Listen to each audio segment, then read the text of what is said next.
This is Mike Mozart of Jeepers Media on YouTube, and I'll bet you never knew that I was a graffiti artist or a street artist. And you're going to see some of the artwork that I've done for the past 30 years. And my street art just doesn't decorate streets, it decorates things like this vase. And I call a lot of these things reversos because there's secret artwork on the other side. I didn't just use ordinary spray paints, well some of it is, but I custom mixed and matched a lot of my paints to have special effects. I included gold dust and diamond dust, real gold leaf. I mean, I went crazy. I used all types of special effects, metal flake and custom metallics. I still don't see how people mistake these for something else. I mean, really. Even though I'm really well known for my Stop Sopa video, I do a lot of failed toy reviews. For years, I illustrated children's books and designed toys with lots of popular characters. Not these, because these aren't the characters. That's not the Roadrunner. It's obviously a duck-billed Dogicus. I mean, really. Who could mistake that for the Roadrunner? It's a dog all the way down to its paws. And there's my signature, Mike Mozart Reverso. Do you know what happens to artwork after the artist dies? You should go for the old fat ones, because they're gonna go first. Now, a lot of people might mistake this for being Dexter, sitting in a big pot of boiling brew. But it's actually not. This is just a little tiny detail from the other side. It's so obvious when you actually look at these as a small part of a much bigger whole. Stunning details, incredible colors. Oh, it has Bluetooth. And this one includes the words 3D vision because this is color shifting paint. Depending on the angle you stand, it turns different colors. And this character is called the Lab Rat. And of course it's a genuine Mike Mozart Reverso. I mean, really larger character. Look how big I am. I don't do anything little. Everything's enormous. What I'm hoping to do is find a gallery, maybe in New York City. That would be ideal since I live right outside New York City, that wants to show this controversial show. Of course, it'd have to be a gallery that was clever enough to show that these paintings are on both sides.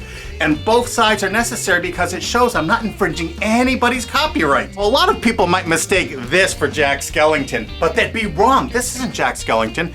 It's a detail of a much bigger picture. That's on the other side, the Reverso. But now look at what this painting actually is. This is the big copyright jackass.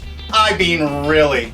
Who would mistake that for Jack Skellington now? And I'm not the unknown artist. Search Mike Mozart in quotations on Google. There's a million hits for me, or my company, Jeepers Media. And my next Mike Mozart Reverso is one of the orneriest, craziest, shooting up characters in the whole world. It's not actually Yosemite Sam. How could anyone mistake Euduckimus for Yosemite Sam? And what do we have here? No, it's not Waldo, or Wally, depending on where in the world you are. But a lot of people make that mistake. I can't understand why. But if you look at the other side, it's obviously the Santosaurus. I mean, what else could that be? This is obviously not Marvin the Martian, and I use lots of found real objects that would have been found outside on those original brick walls. I still can't see how people mistake these for something else. I mean, really. That's actually a gigantic butterfly.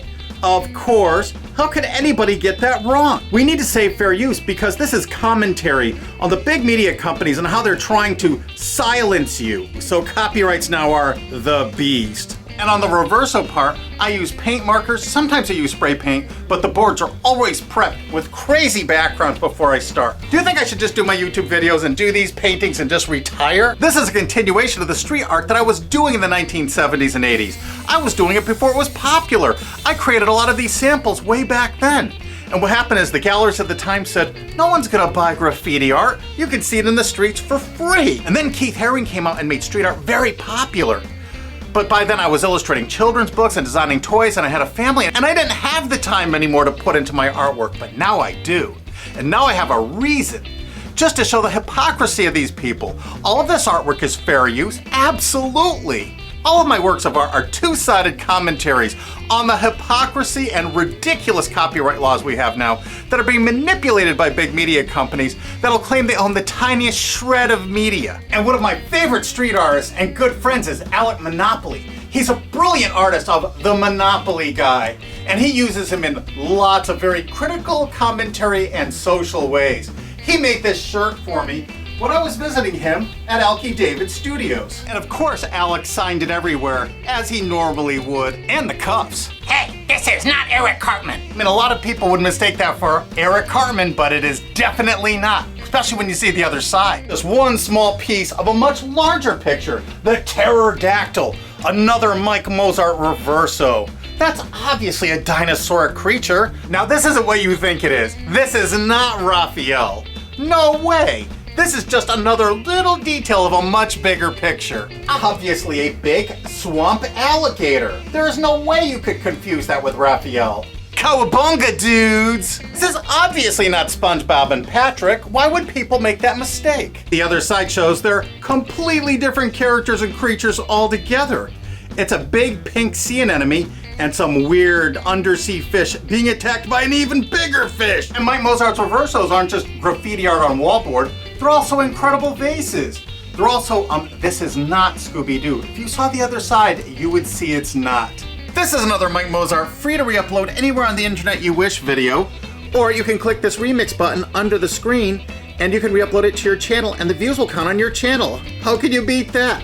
Help me spread the word. Mike Mozart reversos are also on a lot of antique clocks. I especially like the original George Nelson clocks for Herman Miller.